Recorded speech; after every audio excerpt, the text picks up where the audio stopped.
Welcome to another episode of The Profitable Creative, the only place on the interwebs where you will learn how to turn your passion into profit. I am your host, Christian Brim.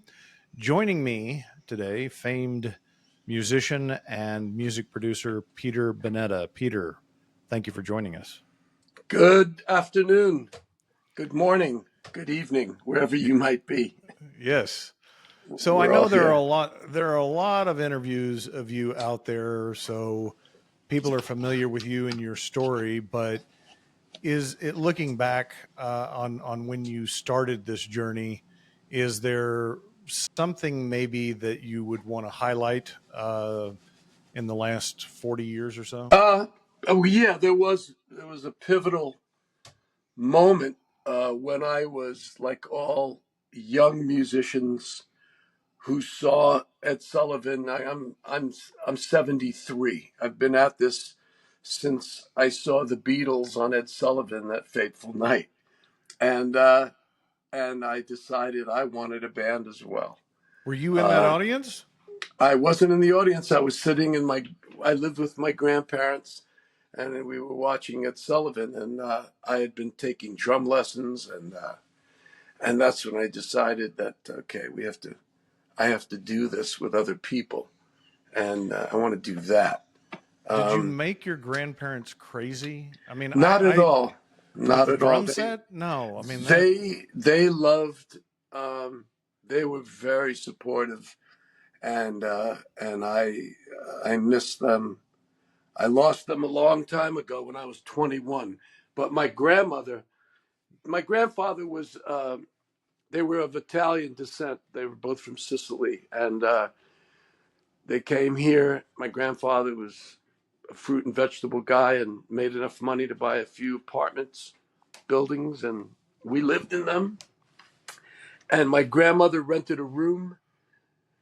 apartment to a drum teacher next door. And she took off money from the rent to give me drum lessons.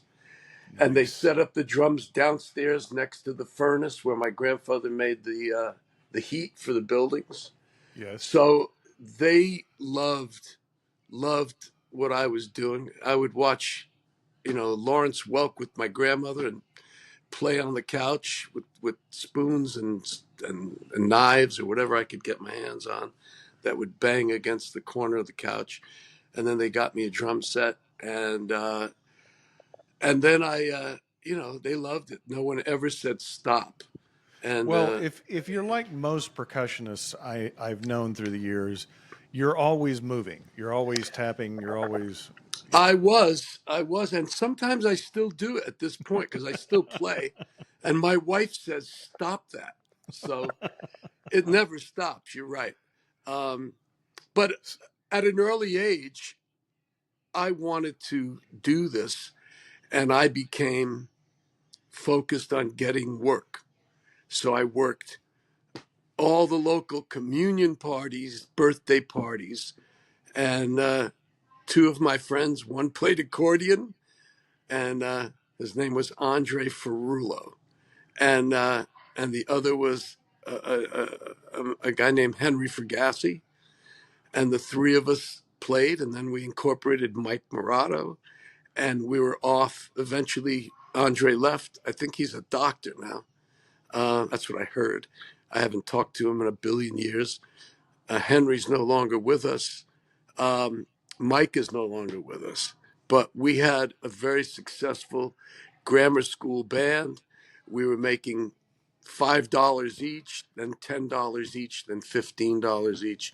And as we went through high school, we became the band that everybody knew. And I really made a great living in high school. I was making at least $300 to $400 a week, and That was a lot of money. that was a lot of money. And so I got the taste of what it was, and I was always out there hustling for work.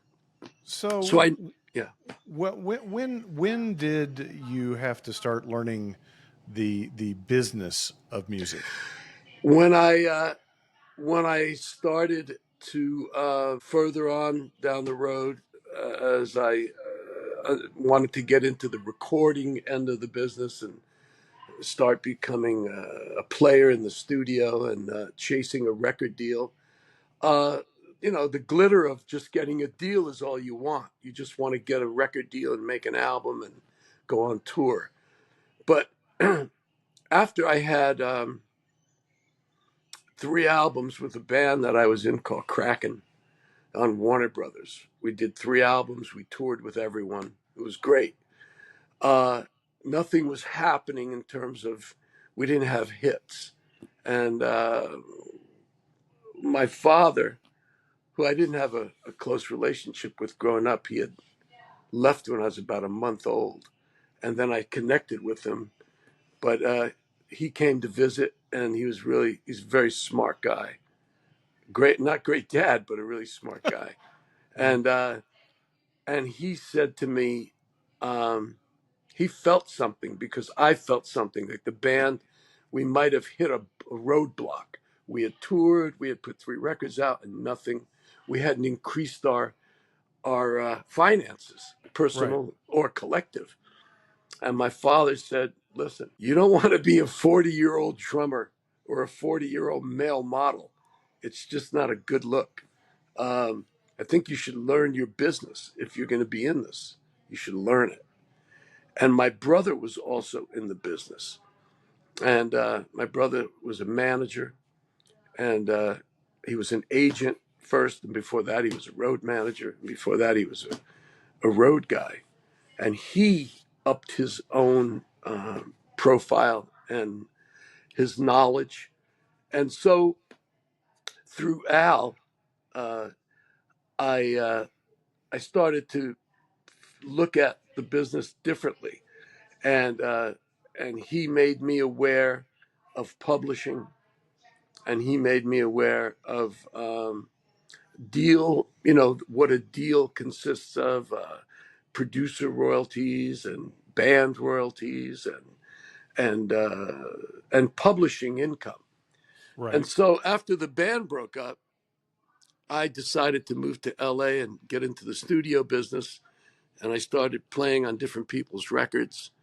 And I started watching what producers did. And I knew what they did because we had great producers of our band.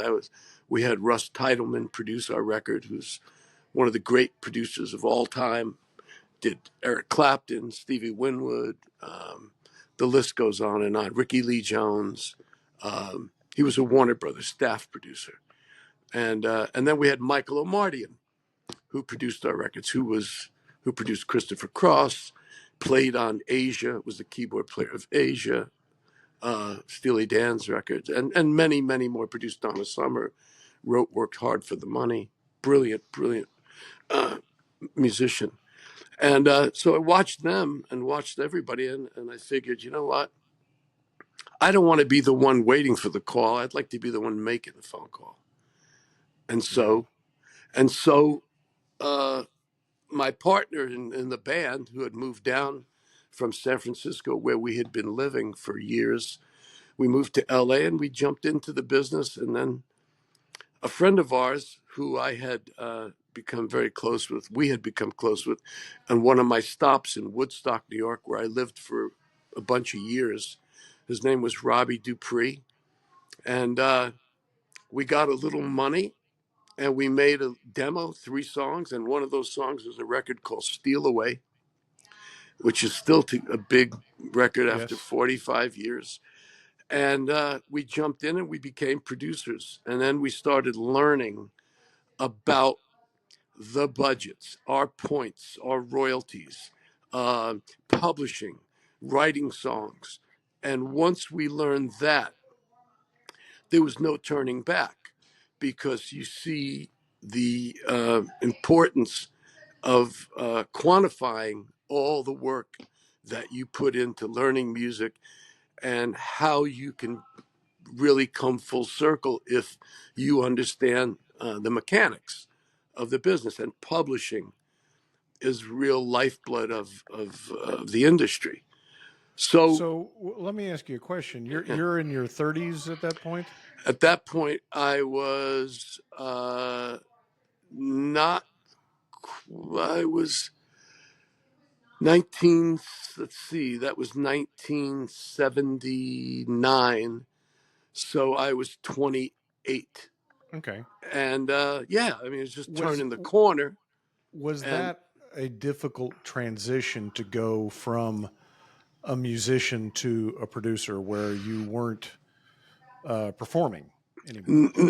not at all, because again, part of all of it is to see how many plates you can keep spinning without going crazy. So I always managed to play live while I was producing. I was also involved in a band called Billy and the Beaters. We had a song called At This, Billy had recorded a song called At This Moment, which became a massive hit. Uh, uh, and so I was playing with that band as well as producing during the day and during the week, and on weekends. I could play with Billy and the Beaters. So I always satiated the appetite for live playing, which I think is very important because you can feel audience response. And Did you sleep during this time? Of course, you were. I got some sleep, but I was hustling. You know, I was nonstop, and because right after Robbie became a hit, we started getting people. The next record we had was Matthew Wilder, "Ain't Nothing Gonna Break My Stride," Mm, um, and that was huge. And we became aware that we had created a production company, which is yes. again the evolution of learning the business. So in the job, we couldn't. There was no one that was going to call us to produce records unless we put points on the board, and we Hmm. did with Steal Away, but still wasn't established enough in one song, one radio song. By the way, we had two on that record. Called one was called Hot Right Hearts was the other one. But after that, I had known Matthew Wilder from my days in Boston at college. And when he came out to LA, we signed him to a production deal. And we became co publishers of everything he wrote as part of the production deal. And that's where the business really started to take shape, where we saw the publishing income from a major, major hit song like Break My Stride, which today, now I've since sold my portion of it after 29 years. Um, but it was a very important element in my business acumen of, okay, now I can see owning a piece of a song, what that can generate, especially if it's a major song like Break Was My Stride was. was Um, there any point during that journey where financially you struggled? Like we're like I don't know if we're going to make it. well, it's funny you say that. When right before Break My Stride, Yeah. we had signed a production deal with Hmm. Elektra Records based on Robbie Dupree, Success at Elektra, the single, the two singles, because another side of the business that is really important to know in any business, doesn't matter, relationships are Mm, key. They're key. How you establish your relationships, the authenticity of the relationship, not just you know politicking, yeah. but having authentic. Because my mantra from early on was, it's not who I know, it's who I avoid that would make me more successful. Because so many people come at you when you do have a hit Yes. that you have to be very careful on not just taking any deal or partnering with people that you really don't vet. You have to vet, Right. and the vetting comes with your gut. For me, uh, I make the mistake. Well, it's not a mistake because I've done it my whole life. I sign deals with my heart. If I don't like the person, I can't work with them. Yeah.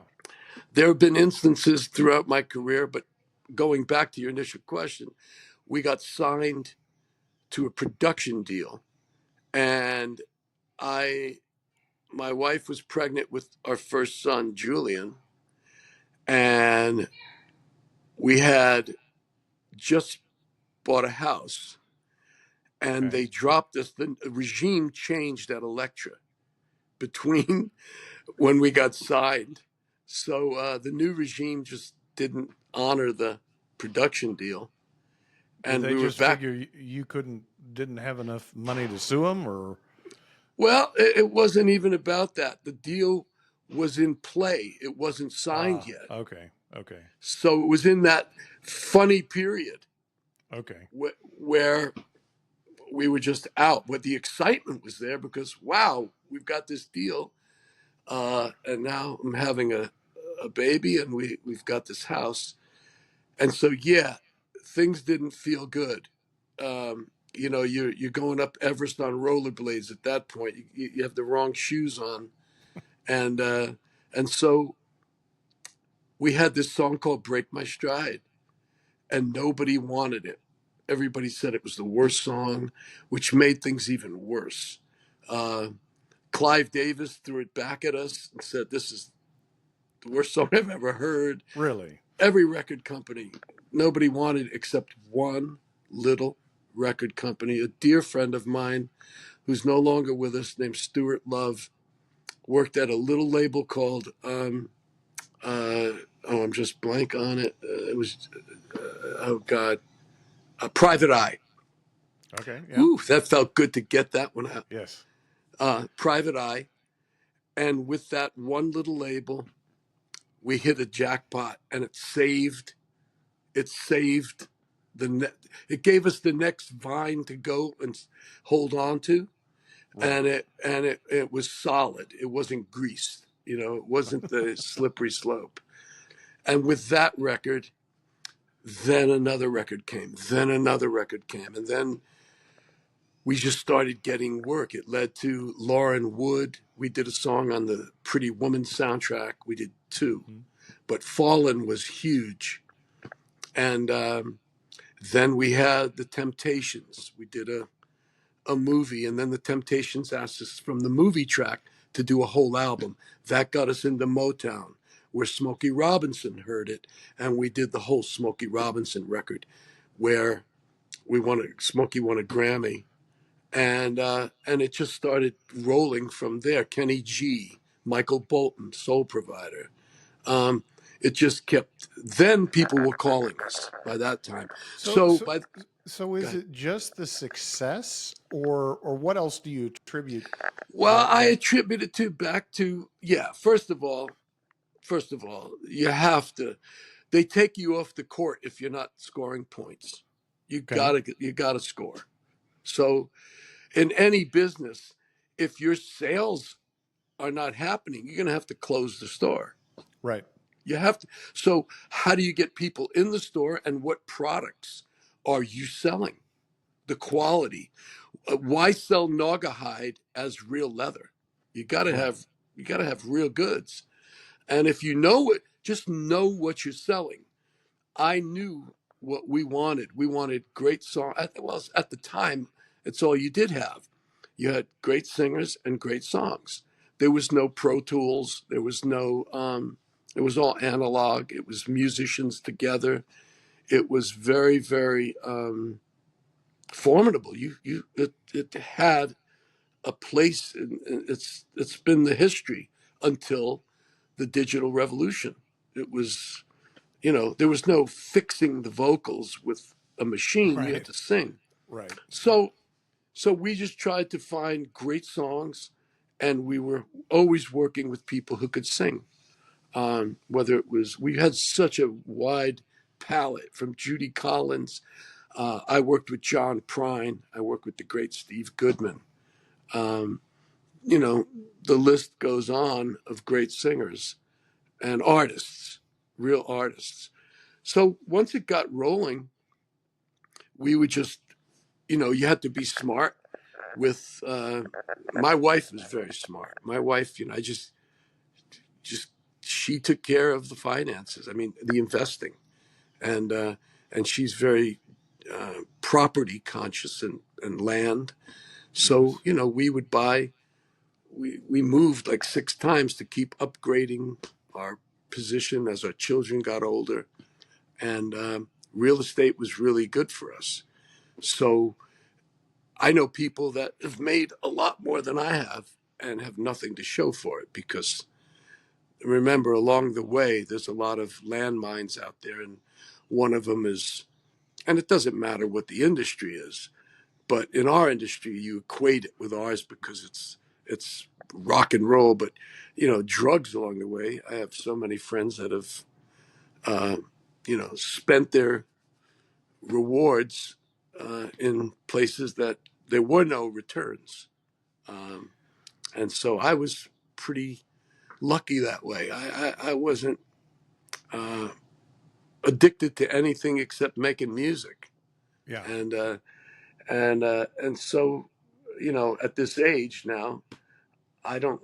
I enjoy it, and now my children are in it, and we've built a family business out of it, and I've tried to give them the foundation and understanding, and they've surpassed what I could have ever dreamed of in terms of working with the new technology and the new business.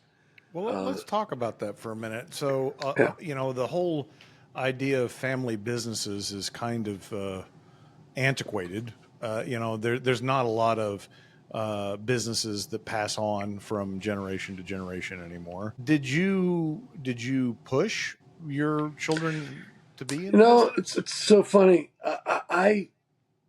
Our environment, their environment, our environment was all about music. My wife was like real accommodating when I had so many people. I was all my wired, crazy, harebrained ideas of acts that lived with us, and I would just, chase our dreams together. Like if I had bands from England stay with us, I had rappers, I had reggae bands. So my kids lived in an environment with a lot of, I call it the combination dreamers, riverboat gamblers.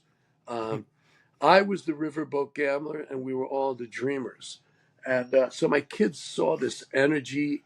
They saw their dad being an 11-year-old, Yeah. with, and their mom, my wife gave us a lot of room and supported the idea. And the kids would come to the studio with me. They saw great musicians playing. They became musicians and studied music. And I never pushed them into it. It was just what they grew up in, and they Right. loved it. They were Right. drawn to it, and but they saw. I think they saw the reality of it in a lot of ways because there were instances where they saw me getting fired from a Right. production Right. for reasons that I thought were politically wrong, or they, where it was just. I never played the full game of the music business. I didn't. I never worked for a record company. I was always independent. I Right. was asked. I was asked, but I thought independence suited my personality better. And so, there was disappointment, and they saw me go through the ups and downs. They saw me not get out of bed for 3 weeks because the world had collapsed. My world collapsed, but it's just part of the landscape that we lived on. It was uh, we So, didn't have real 9 to 5 right. jobs in our house, So but they went in with their eyes wide open. They knew. wide open. And their Yeah. uncle was a manager and a very successful business guy in the music business, and they saw a joy. It was like we were in the joy business. We weren't in a I love bad that. business. Yeah. We had fun. They lived in a great neighborhood. I didn't miss much. I was at every little league game, basketball game, school functions. I participated, so I never chose to die on the music business hill. You know, You were an excellent father. I tried to be. I tried to do what I felt was necessary for my own sanity while I was chasing a business that was a slippery slope. Climbing the slippery slope, and you really have to know. You got to have the footwear. You got to have the Gulliver to take rejection, to believe what you have is really worth chasing. And you also have to know when to let it go and realize, okay, um, there's so many people on the team to make a hit record that someone else can fumble at the 10 Yeah. in the red zone. You're in the red zone. It's right there. The record's signed. We got the deal. It's at radio. And it dies at number 50. That's not my fault. Some of it, I mean, you can't pinpoint what went wrong. But if it got to 50, why couldn't it get to 20? So we were talking before we came on about balancing the creative passion and the money aspect, and you said that you had decided to remain independent. I assume that had to do with your creative independence. No question. No question. I mean, So I've seen too many people die on the vine when they took a job with a check every Friday. so talk about that personally, like balancing your passion with the profits or the money. Well, How do you go through that process of deciding what to work on, what not to work on? well, it's just again, it's like playing blackjack or playing poker. Okay, I'm gonna hold these and I'm gonna throw these down and hope to get better cards. Right. Um, it's a gamble. You don't play poker as a team. It's Right. individual, and it's your gut, and it's luck. And Right. when it's a subjective product, all those things are in the equation. Yes. It's just your gut and how much do you want to put your head in the guillotine and hope that the lever stays and it doesn't come down and chop your head off that week or that day or that month. And you just, it's instincts. Um, and that's, I made it, I've chosen or I've tried to tell acts that I've worked with. I won't name thing, but I had an amazing deal. I made an amazing uh, record on my own with this country group, uh, and I went to shop it in Nashville. Right. Everybody loved it. Two people that I respect very much loved it, and other labels did. The group wanted to go with, I wanted to go with someone else because I knew we'd be better off there. Right. They went with the other company for $40,000 more than my people were offering. Yeah. And bad choice. Because in the end, I got fired. They brought in someone else, and then they removed someone from the group, and the group never was heard of again. Yeah. I'm feeling in my gut, I know we could have gone with my guys and gotten much more distance on that tank of the gas that was involved with the other label. I couldn't do anything because I didn't have that power. It wasn't a production deal. It was just me signing a personal thing with the group, uh, and they had the last day. They were also underage, so parents had the say, and that's something that in any industry you have to really acquiesce when someone's not of the age to sign a contract. Their parents, and you know what? They don't know the business. yeah, And parent. What yeah, do they call those parent momagers? yeah. Oh, well, this was a dadager. This was a dadager. But ultimately, you don't. You have to quickly, just like in a game, you have to quickly. That defeat is gone. Let's go to the next one. And I'm not gonna. It did feel, it hurt because Sure. I put a lot of work into it. But it prepares you for what the next event is because this is what you've chosen. There was no way I was going to get it. What kind of job was I looking for? I wasn't looking for any other job. I just knew that this is who I am. And I think that's the real thing in any business. You got to really have those conversations. The hardest conversation you'll ever have is with yourself. And you have to know that this is where I want to be, and I will outwork myself to make sure I get the best shot at this opportunity. And that's they don't teach that at Harvard. I don't know where they teach that. That's a personal The streets. That's where the they should be. street, exactly, the hustle, the understanding of when rent is due, when food, you open the refrigerator and there's something to eat. And also, you're either going to take mass transit or you're going to have your own car. Yeah. And to me, that was never I wasn't about. I was never about. I didn't really care about the car model.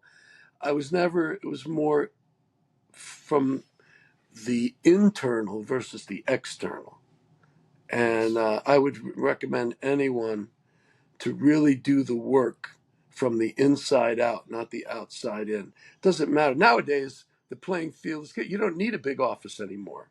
You don't True. need like lavish receptionists and all. That's those days are over, because you can do it from home quickly. People are making records. We have studios. We have all our studios on our properties, and we don't have elaborate offices. People sit with laptops across from each other. They congregate. They talk, and there's no separation with little walls. So it's a different world now. It's a completely different world, and all I can say is the product is your destination. What is it that you're trying to make? We try to make great music and deliver it with artists that are just the best because it's crowded now. I mean, there's 60,000 records a week being Yeah. released. I mean, Yeah. some of I can't even keep track, but I don't look at those things. We don't look at those numbers.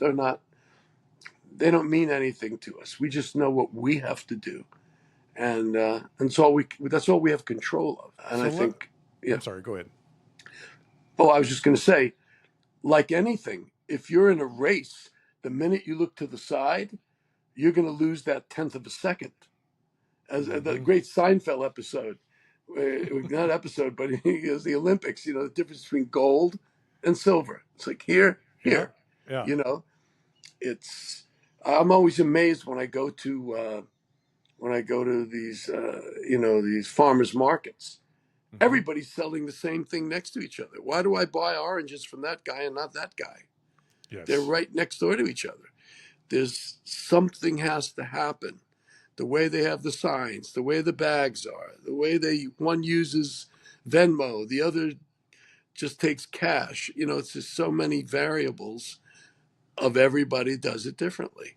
So I just have to look at the way we do it and hope that people feel it and hear it because those combinations are deadly, in our industry, you know. Um, So I'm going to yeah, ask you a question you probably don't want to answer. go ahead. Um, Bands that you have not played for or had anything to do with the production. What are some of your favorites? Bands that I haven't played with or had Yes. nothing to do with the production. Oh, the greatest. Well, I'm friends with, I'm very close friends with guys in Elton John's band, Davy Johnstone, who's one of the great guitar players of many generations, who's been with Elton for 50 years. I would have loved to play with Elton John or been a part of those records. Those are just classics. Um, you know, there's so many. Um, That's why I uh, didn't ask you to name one. So top yeah, of your there's head. the classic. There's great music. I've drawn from so much of it, and I can only say that that I'm a product of listening. I Mm. listen to everything, and even today, my children, my boys are, we're involved with so many great records. My son Julian has written and produced. Uh, right now, out there is Teddy Swims, Sabrina Carpenter, Thomas Rhett. He developed and he wrote, and our writers too. We have a team of 15 writer producers in the publishing company, and they have been responsible for One Direction, like Hmm. 44 of their songs, some of the best songs. Niles records, solo records, Harry's first solo record. Um, little big town. There's so much music, and I stand by all their music because So I can listen. what do you gravitate to as a genre? Where do you? I'm all over the place. I Uh, love great songwriters like John Prine, and I listen to the people I've just mentioned. I love great pop music. I love Bruno Mars. I think he's amazing. I love Lady Gaga stuff. I love Adele stuff. We've got some great young talent that's coming out next year. There's a young kid named Obed Padilla. He's Mexican American. He's amazing. I'm so excited about that. I'm very contemporary, and plus, I listen to all the classics, whether it's Miles Davis, uh, mm. um, if it's the Stones, if it's the Beatles, if it's again Elton, if it's Cat Stevens, if it's doo wop. Um, I love music. I love the narrative, the lyric, and I love great melody. So I listen to all the Motown records can that I never get tired of great music. I just co-produced a young writer we have named Mags Duval, and hopefully that'll come out next year. Um, I'm involved in a musical that will go do a producer's workshop in November in New York. It's based on music like from the 80s. And Love it. basically, we wrote it in the 80s. We wrote it in 1985, 86, 87. I can't remember the year, but it's still drawing attention and energy. So I just lived it. I've been privileged to live this life of songs. Robbie Dupree still makes. Well, we made a few records up until a few years ago that people can find. I still play with Robbie when he wanted to play music. I have a group called Playing for Change. Well, I'm that's involved. what I wanted to ask you about. Yeah, I didn't want to miss that yeah. plug. So tell us about that. Playing for Change was started 22 years ago by a guy who was an engineer of mine, and we met on a project. And he had played me the stuff he was working on. He would go film street musicians in New Hmm. York and in L.A. And anyway, it turned into becoming. We've built 22 schools around the world for music and art. I traveled for 10 years around the world, put a band together. There's videos all over the internet. Playing for Change. We take great songs. Playing for Change does not waste a great song. First one we did was Stand By Me, and it went Hmm. viral, and it became a massive viral hit. And we had a documentary about Playing for Change that was well received at the Tribeca Film Festival and others. And I just got back from, this year, I did Byron Bay in Australia, the festival there, and Tokyo. Uh, I've been around the world many times with the band, and it's something like, you said, do you still play? Yeah, I love playing, and I get to see music from everywhere. Yeah. And it's pretty powerful ingredient when you see people from different countries singing Hotel California, and they lived in a village in somewhere in Congo. Right. You know, the power of it, and that fuels me. I'm making a Congolese record as we speak. I'm trying to do a little EP of some of that music. But our family business, the boys, Damon, my son Damon, is, I think, a brilliant business mind, and he's a musician as well. Um, his vision of what uh, the future has become in music, he's right on the pulse of it. And they make adjustments for all the delivery of how it's sold, and it still comes down to artist and song. So I feel that the guys have now fortified themselves with all the foundational tools that might increase your chances of success. Um, so we have a great staff. Everybody's really smart, young people. They love music. They've got character. They've got integrity. They're kind. They're smart, and they understand the importance of knowing what you're selling. And so I've learned a lot from these young guys and girls. Um, and I'm sure I will continue to. And hopefully they learn something from me because they keep me around. Well, And all they have to do is listen because you have plenty of wisdom. well, they give me love every day. And I know when to stay away and let them run the ball. Just keep running the ball. And we don't turn it over much. We might have not have success with everything we put out, but we do know how to score. And that's important because if you've never scored, frustration sets in. And people that start a business and can't get it off the ground after a while,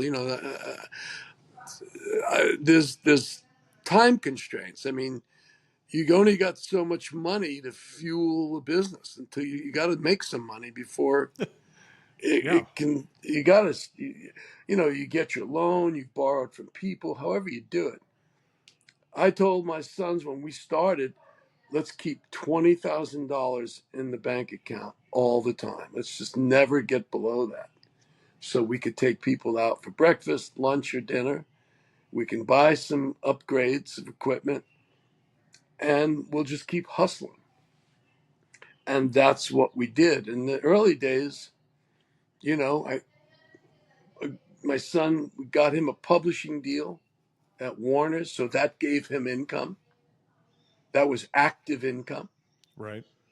And that's really important because that set his sights and gave him an understanding of what it feels like to be paid for music. Yeah. And right from there, he ran it, man. He there was no one that would ever. I always say this to people when they ask about, what's your company? What's it? And I say, there's a bunch of talented kids. No one will outwork them. They might work as hard, but no one is going to outwork our team. They really go do the job. They go network.